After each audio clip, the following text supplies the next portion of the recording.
Agora, o Estado do Rio de Janeiro é o ponto central da nossa conversa. Deputado Alessandro Molon, Direitos Humanos, Orçamento, Educação e Juventude. São 4 áreas que o senhor tem atuado bastante. A Assembleia Legislativa, que vai começar a se compor, já a partir dessa eleição, mas no ano que vem com o trabalho dos parlamentares, tem condições de aprofundar esse assunto ou o seu sentimento é de ceticismo com os parlamentares eleitos? Não, eu acho que quando a gente renova a legislatura, quando vai se iniciar uma nova legislatura, quando vai começar um novo mandato, a nossa postura deve ser de esperança. Eu tenho uma postura de esperança em relação à próxima Assembleia. Acho que nós teremos alguns problemas, algumas dificuldades em alguns aspectos. Eu acho que a Assembleia terá grandes desafios, de outro lado, eu acho que terá grandes possibilidades. Eu quero apostar que a próxima legislatura será melhor do que essa. Eu vou procurar dar minha contribuição para isso. Acho que um segundo mandato é um mandato onde a gente já começa com alguma experiência também. Porque, da mesma forma que ser pai, não é? Você é pai, Sidney, você aprendeu a ser pai tendo o Francisco, não é? Quer dizer, assim que nasceram os seus filhos é que você foi descobrindo como ser pai. Francisco e Maria Clara, portanto você vai aprendendo de fato. Né? Não é na prática, né? Assim também um mandato parlamentar. Quem nunca o teve, quando assume o primeiro, vai aprendendo a ser deputado, ou a ser vereador, ou a ser deputado federal, no exercício do mandato. Quando a gente começa um segundo mandato, você já tem alguma experiência, como também no segundo filho, né? A gente já cria o segundo filho melhor do que o primeiro, porque a gente já cresceu. Eu tenho uma expectativa de que no nosso segundo mandato a gente possa dar uma contribuição ainda maior para o Estado do Rio de Janeiro. E de outro lado, que a Assembleia, com um novo governo eleito, com a expectativa de que o novo governo possa cuidar dos interesses do Estado, possa pensar um projeto de desenvolvimento para o Estado, coisa que o Estado do Rio não tem. O atual governo não tem projeto para o Estado do Rio de Janeiro. Os projetos sempre foram eleitorais. O calendário sempre era daqui a 2 anos, quer dizer, nunca se pensou no que vai ser o Estado do Rio de Janeiro daqui a 6, daqui a 8, daqui a 15, daqui a 20 anos, mas sim como ganhar as próximas eleições, sejam elas municipais ou estaduais. Né? Então o novo governo eleito tem a possibilidade de pensar o desenvolvimento do Estado como um todo, e a Assembleia pode dar uma grande contribuição. Mas o que ocorre é que pelo menos metade dos parlamentares está de volta agora, né?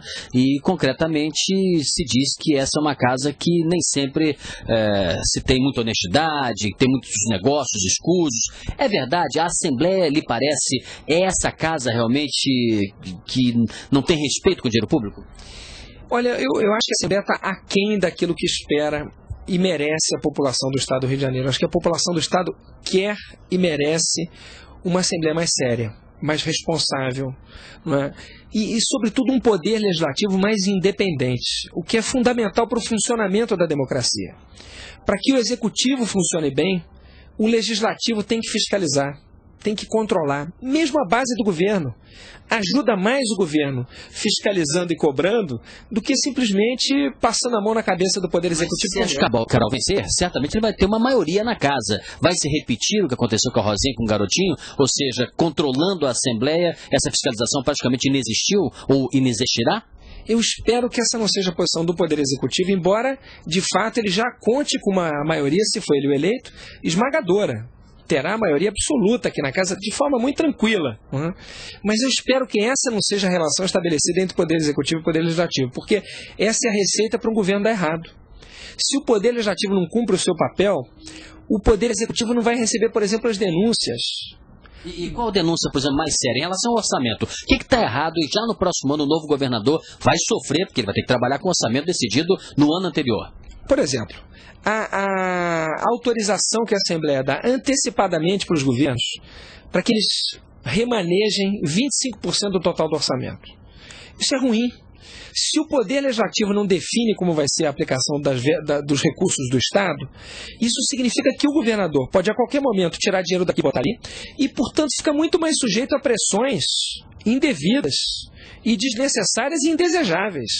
Por isso, dividir essa responsabilidade com o Poder Legislativo seria um passo importante. Isso não tem sido feito aqui na Assembleia. A Assembleia assina um cheque em branco de 25% do total do orçamento do Estado, mais do que o Estado, de fato, mais do que o governador ou a governadora pode remaneirar, se a gente descontar a verba carimbada, salário, custeio e assim por diante. E isso faz com que o governador fique, portanto, exposto a pressões desnecessárias de lobbies. Agora, onde a situação é pior? Na saúde, na educação ou em alguma outra área? Tem alguma pergunta mais fácil? Ou seja, essa é difícil. Eu digo em relação ao orçamento. Em relação ao orçamento. Onde o governador... Porque o governador pode dizer assim, eu quero reformar os hospitais. Mas não tem dinheiro. Ele quer. Todo mundo concorda, mas ele não tem dinheiro, porque o orçamento está amarrado. Onde a situação é mais precária? Olha, eu acho que essas três áreas, quer dizer, segurança pública, educação e direitos humanos, o problema não é de carência de recursos, é de mau uso dos recursos. Na saúde, por exemplo, as terceirizações custam mais caro para o Estado do que o concurso público. Mas o próprio candidato Sérgio Cabral e a candidata Denise Frossard, ambos já disseram que vão rever as terceirizações. Tem seu apoio? Sem dúvida nenhuma, mas não basta rever. É preciso rever e imediatamente promover concurso público e contratar as pessoas. Isso não pode se tornar um processo que dure o governo inteiro. Então a sua posição é totalmente contrária à terceirização. Isso não é bom. Terceirização em atividade fim, além de ser ruim e mais caro, é ilegal. Atividade meio, você pode até admitir, por exemplo, você terceirizar a limpeza em uma escola pública. Isso não fere nenhum princípio, porque o objetivo, a atividade fim da escola, não é oferecer salas limpas, mas oferecer educação de qualidade. A limpeza é um meio para que esse fim seja atingido. Não há problema. Agora, terceirizar médico em hospital, terceirizar inspetor em escola, alguém que faz parte do processo educativo, porque o inspetor faz parte do processo educativo, o servente talvez não. Mas o inspetor dos alunos, ele deve ser parte do quadro da escola, deve ser um concursado. Mas onde a situação é pior? Quer dizer, no meu programa de rádio, várias vezes recebi denúncias e as tornei pública em relação à SEDAI, como sendo uma empresa problema. Todo mundo há de concordar com isso, que não tem mistério. Até os candidatos concordam. Mas a SEDAI, o que está errado lá e quais são os outros órgãos que também precisariam de um choque, uma nova administração? A SEDAI tem terceirizações ilegais. A SEDAI não investe na reposição dos seus equipamentos. A SEDAI aluga, ferramentas, instrumentos e bombas e até mesmo equipamentos de grande porte, como se fossem escavadeiras ou tratores, né, coisa desse nível, né, por um preço muito superior ao que custaria o reparo e a manutenção daquilo que ela já tem. Só pode haver interesse escuso por trás disso. Não há nada que justifique contratações desse tipo, por exemplo. Então é mais gestão, não é que falte dinheiro. A SEDAI é um problema. Além da SEDAI, tem alguma outra autarquia, outra empresa, outra secretaria? O DETRAN. O DETRAN, que é um lugar que conta com 4 mil terceirizados e 1.000 concursados. Dos 5 mil servidores, das 5 mil pessoas que trabalham no DETRAN, 4 mil são terceirizadas por cooperativas que se alternam, mas que mantêm os indicados, porque são indicados por políticos. Esse é um grande problema. Na área de segurança?